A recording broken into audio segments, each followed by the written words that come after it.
자녀를 둔 분들은 자녀를 키울 때 이것저것 골고루 먹어야 건강하다 이렇게 가르치지요. 인간적인 생각으로는 편식은 분명히 건강을 해치는 습관입니다. 그러나 아이러니컬하게도 많은 동물들이 편식을 합니다.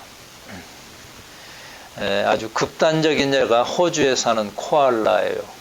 여러분 아시죠? 그 귀엽게 생긴 그 코알라는 그 유칼리투스, 그 유칼리 나무라는 그 나무의 잎만 먹고 삽니다, 평생을. 지독한 편식인데 뭐 그럭저럭 산답니다. 물론 건강에 문제가 있다고는 하더군요. 우리는 편식하는 동물들을 이제 크게 두 가지로 나누죠. 초식 동물과 육식 동물 이렇게 구분하는데, 동물들은 그 먹는 습관에 따라서 성격도 다르지 않습니까? 이 초식 동물들은 식물이 풍부하게 널려 있어서 그런지 탐욕적이지 않고 성격이 온유합니다. 그리고 먼저 공격하지는 않습니다.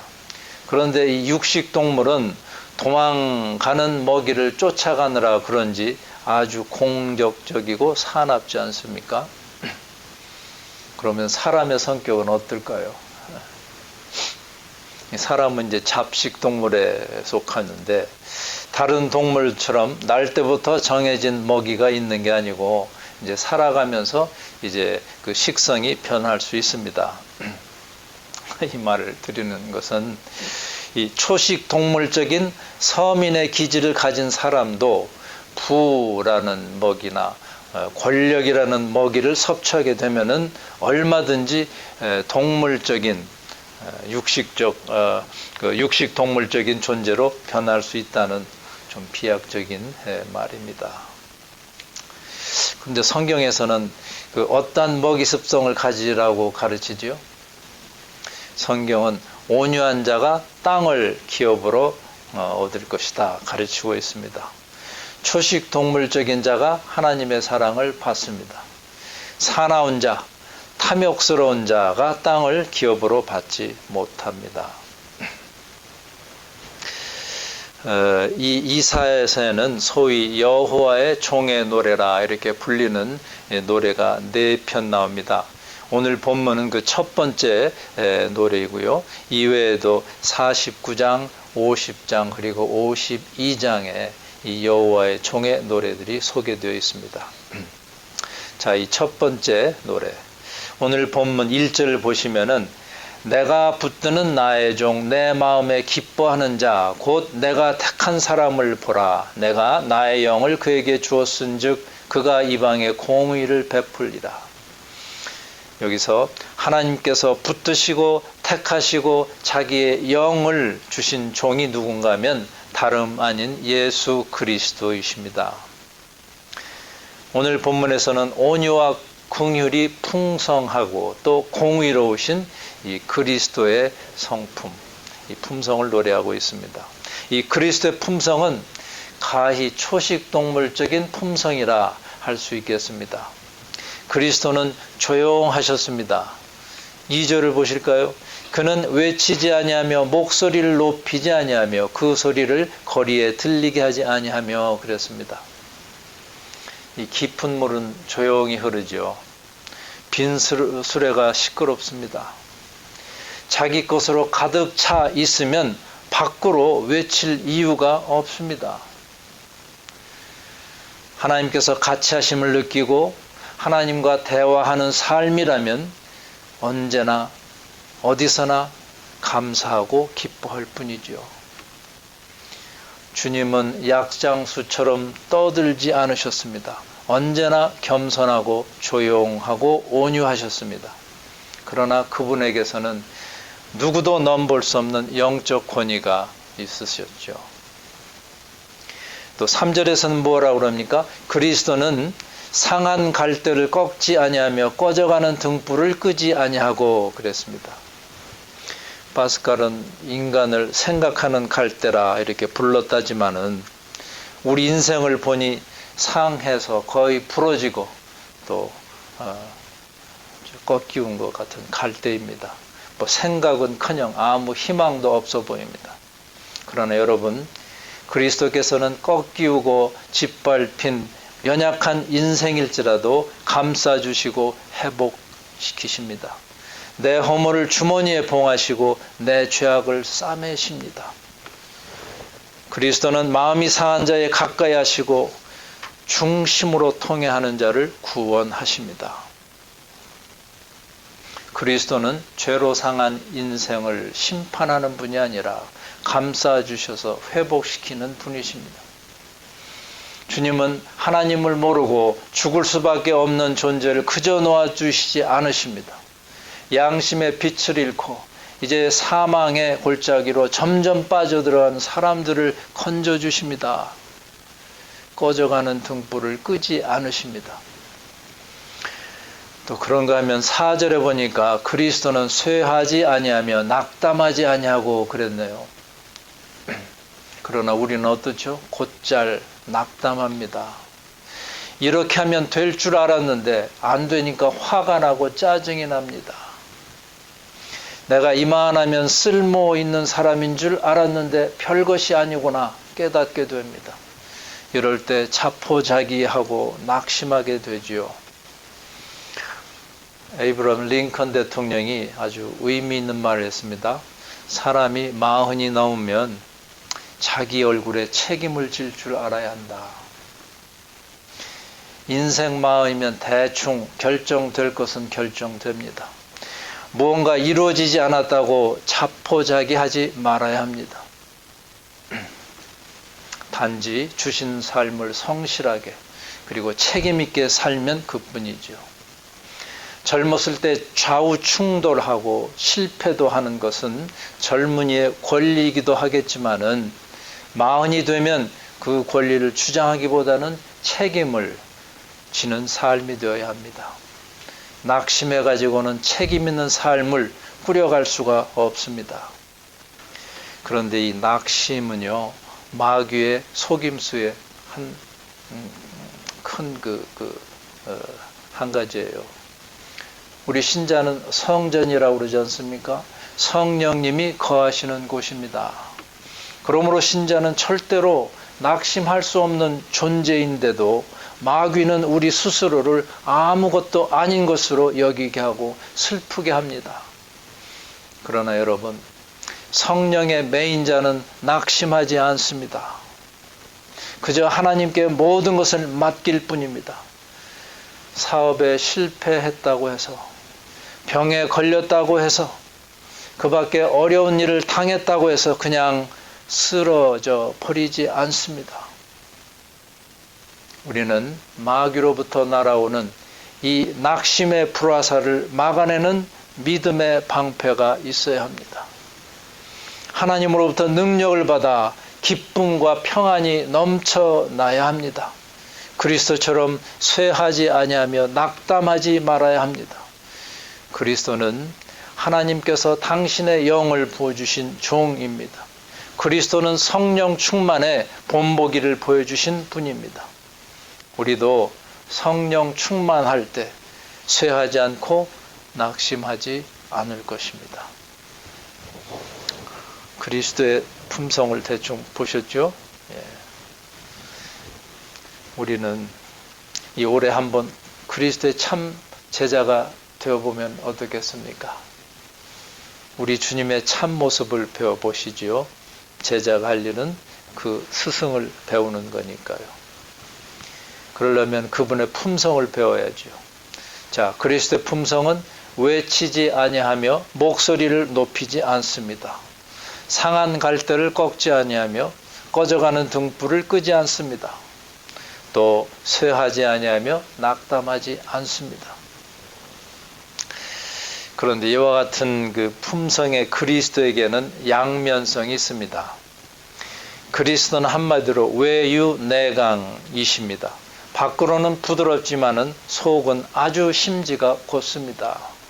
다시 말씀드려서 그리스도는 연약한 죄인들에게는 초식동물과 같은 온유한 성격을 보이시지만은 반면에 그의 사역을 이루어 가시는 데는 아주 강한 면을 보여주십니다. 마귀와 싸우는 데 있어서 어느 육식동물보다 더 사나운 모습을 보이십니다. 한없이 인자하신 분이 성전을 더럽히는 환전상이나 동물 파는 자들 내어 쫓으실 때는 노가 하늘을 치솟았습니다.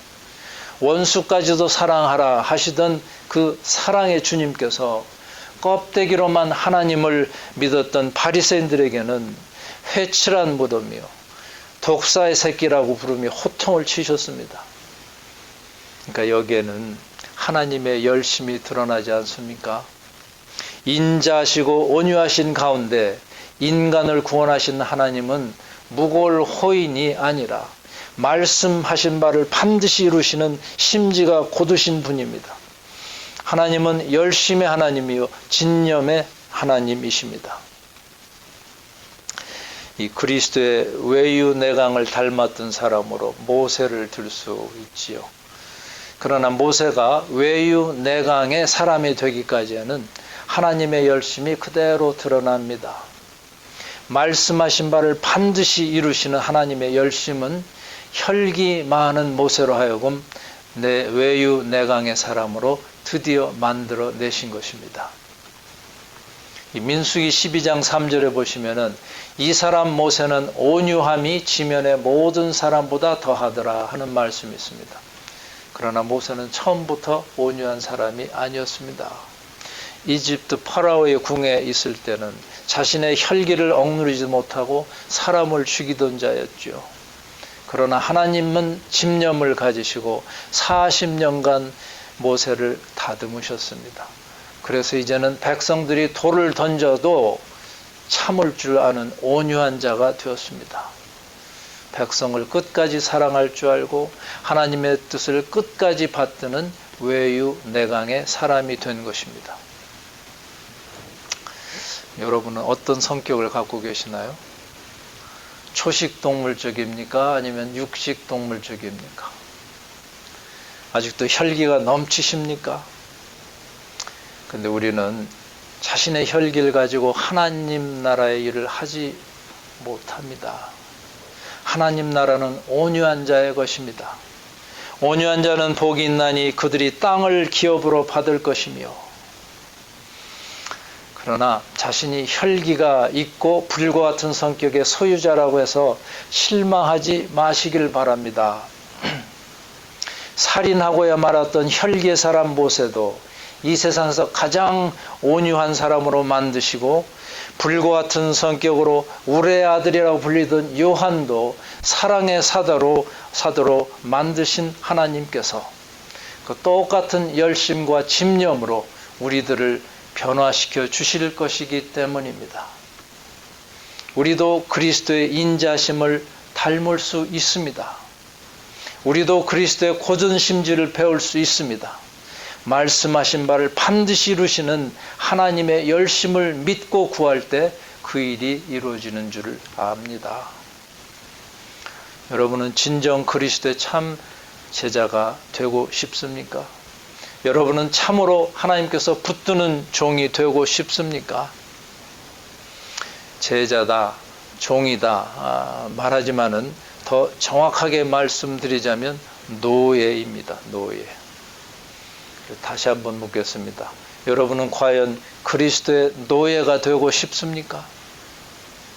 노예에게는 아무런 권리가 없습니다. 온전히 주님에게 묶여있는 존재입니다. 절대 복종만이 요구되는 짐승과 다름없는 자가 바로 노예라는 말씀입니다. 누가복음 17장 7절 이하에 보시면은 이 종의 자세에 대해서 주님께서 이런 말씀을 하셨어요. 너희 중 누구에게 밭을 갈거나 양을 치거나 하는 종이 있어 밭에서 돌아오면 그대로 곧 와 앉아서 먹으라 말할 자가 있느냐? 도리어 그대로 내 먹을 것을 준비하고 띠를 띠고 내가 먹고 마시는 동안에 수종 들고 너는 그 후에 먹고 마시라 하지 않겠느냐?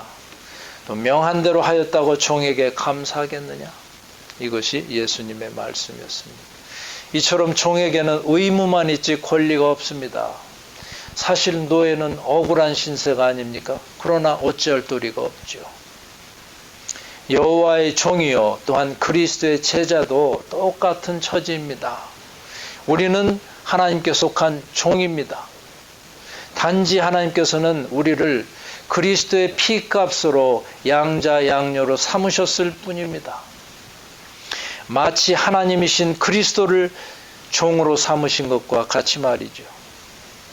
하나님께서 값없이 주신 은혜로 우리는 하나님의 자녀라고 불리지만 우리의 원신부는 노예라는 말씀입니다.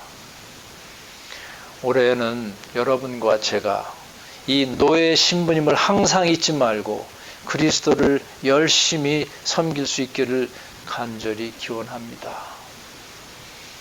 우리가 그리스도의 제자요, 그리스도의 종이기를 원한다면 그분께 절대 순종해야 합니다. 주인의 명령에 판단할 권리가 없습니다. 거절이나 핑계가 있을 수 없습니다. 종에게는 그 배알도 없어야 합니다. 영어로는 거트란 말 쓰죠. 이 거트가 없어야 됩니다. 그러므로 하나님을 섬기고 그리스도의 몸된 교회를 섬기면서 이 배알이 틀리는 사람은 아직 종의 자세가 덜 배인 사람입니다. 내가 하나님 나라의 일을 이만큼 했는데 왜 나를 알아주지 않느냐, 이렇게 불평한다면 그 사람은 아직 진정한 종의 자세가 아닐 것입니다. 우리는 그리스도의 절대 소유입니다. 왜냐하면 우리는 예수님께서 피값을 치르고 사신 자들이기 때문입니다. 고린도전서 6장 20절에 보시면은 값으로 산 것이 되었으니 그런즉 너희 몸으로 하나님께 영광을 돌리라, 이렇게 명령합니다. 우리는 그리스도의 것입니다.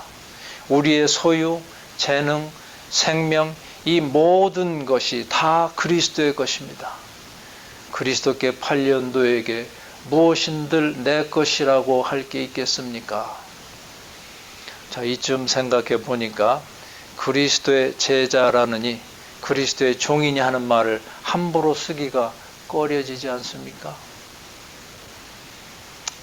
그러나 여러분, 어려우시다고 그리스도의 제자 되기를 사양하지 마십시다. 하나님께서는 열심과 집념으로 우리를 부르십니다. 하나님께서는 강권적인 역사로 온 인류가 복음을 삶의 교훈과 생명으로 받아들이기를 원하십니다. 하나님께서 당신의 종 그리스도를 부르신 이유가 여기에 있습니다. 오늘 본문 6절 이하에 보시면은 하나님께서는 그리스도를 부르신 이유를 구체적으로 밝히고 있습니다. 그 6절에 나 여호와가 의로 너를 불렀은즉 그랬죠. 하나님께서는 왜 그리스도를 부르셨다고요? 그 첫째 목적은 당신의 의를 드러내기 위해서입니다. 내 영혼을 소생시키시고 자기 이름을 위하여 의의 길로 인도하시는도다. 여러분 귀에 읽죠? 시편 23편 3절 말씀이에요. 그리스도는 이 땅에 무너진 공의와 하나님의 진리를 바로 세우시기 위해서 오신 분입니다. 그리고 그가 세우신 공의로 말미암아 우리도 의를 회복할 수 있게 된 것이죠.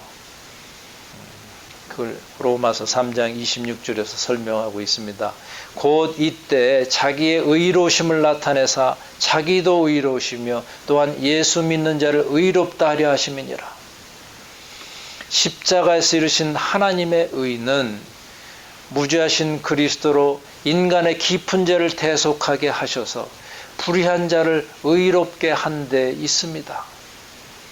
이렇게 하나님께서는 당신의 의를 드러내기 위해서 그리스도를 부르셨고요.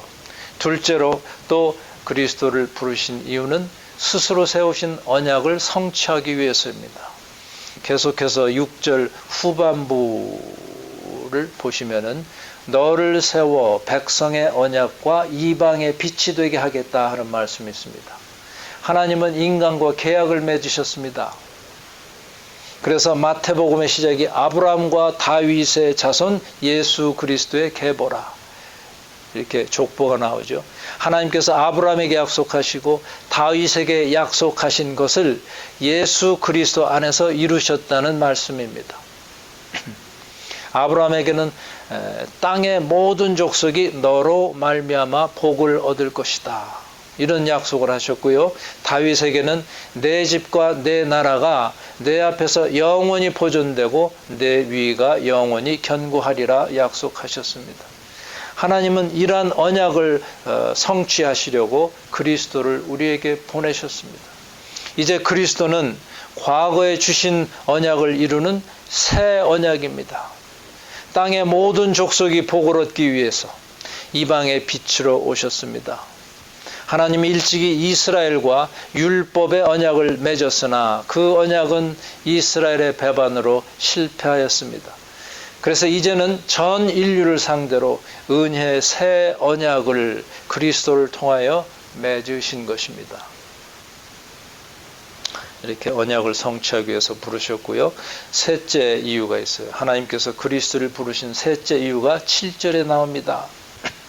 내가 눈먼 자들의 눈을 밝히며 갇힌 자를 감옥에서 이끌어내기 위해서입니다.